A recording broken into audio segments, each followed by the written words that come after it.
അന്താരാഷ്ട്ര സൈബർ സെമിനാറിനിടെ അവതാരകയോട് അപമര്യാദയായി പെരുമാറിയ police assistant commandant വിനയകുമാരൻ നായർക്കെതിരെ സംഭവം നടന്ന് ഒരു മാസം കഴിഞ്ഞിട്ടും സർക്കാർ വകുപ്പുതല നടപടിയെടുക്കുന്നില്ലെന്ന് ആക്ഷേപം.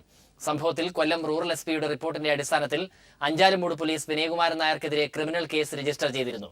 എന്നാൽ പോലീസിലെ ചില ഉന്നതർ ഇടപെട്ടാണ് വിനയകുമാരൻ നായരെ സസ്പെൻഷൻ അടക്കമുള്ള നടപടികളിൽ നിന്ന് രക്ഷിക്കുന്നതെന്നും ആരോപണമുണ്ട്.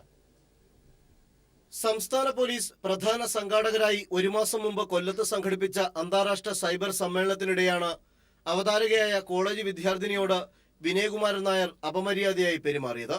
സംഭവം അറിഞ്ഞ ഉടൻ തന്നെ സ്ഥലത്തുണ്ടായിരുന്ന ഉന്നത പോലീസ് ഉദ്യോഗസ്ഥർ ഇടപെട്ട് അസിസ്റ്റന്റ് കമാൻഡന്റ് വിനയകുമാരൻ നായരെ പ്രോഗ്രാം നടക്കുന്ന സ്ഥലത്ത് നിന്ന് മാറ്റി നിർത്തിയിരുന്നു. പിന്നീട് പെൺകുട്ടി നൽകിയ പരാതിയിൽ പ്രാഥമിക അന്വേഷണം നടത്തിയ Kollam rural SP Ajitha Beegum criminal കേസെടുക്കാൻ നിർദ്ദേശിച്ചു.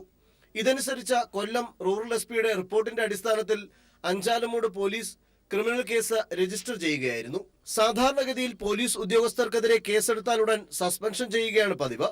പക്ഷേ സംഭവം നടന്ന ഒരു മാസം കഴിഞ്ഞിട്ടും വിനയകുമാരൻ നായർക്കെതിരെ ഒരു വകുപ്പുതല നടപടിയും ഉണ്ടായില്ല എന്ന് മാത്രമല്ല, വിനയകുമാരൻ നായർക്ക് സ്ഥാനമാറ്റം പോലും ഉണ്ടായിട്ടില്ല. വിനയകുമാരൻ നായർ തിരുവനന്തപുരം എയർ ക്യാമ്പിൽ അസിസ്റ്റന്റ് കമാൻഡ് പദവിയിൽ തന്നെ തുടരുകയാണ്. ചില ഉന്നത പോലീസ് ഉദ്യോഗസ്ഥർ ഇടപെട്ട വിനയകുമാരൻ നായർക്കെതിരെയുള്ള നടപടി തടയുന്നതായാണ് ആക്ഷേപം. പോലീസ് ആസ്ഥാനത്ത് സീനിയർ സൂപ്രണ്ടായിരുന്ന വിനയകുമാരൻ നായരുടെ ഭാര്യ അടുത്തിടെയാണ് അഡ്മിനിസ്ട്രേറ്റീവ് അസിസ്റ്റന്റായി പ്രൊമോഷനായത്. ഇതും നടപടിയെടുക്കാതിരിക്കാൻ കാരണമായിട്ടുണ്ടെന്നും ആരോപണമുയരുന്നു. അതേസമയം ഉന്നത ഉദ്യോഗസ്ഥരുടെ സാന്നിധ്യത്തിൽ നടന്ന ഈ സംഭവത്തിൽ അസിസ്റ്റന്റ് കമാൻഡന്റിനെ സംരക്ഷിക്കുന്ന ഉദ്യോഗസ്ഥരുടെ നിലപാടിൽ പോലീസ് സേനയ്ക്കുള്ളിലും ശക്തമായ പ്രതിഷേധമുണ്ട്. Sunil Arumanoor, news bureau, Thiruvananthapuram.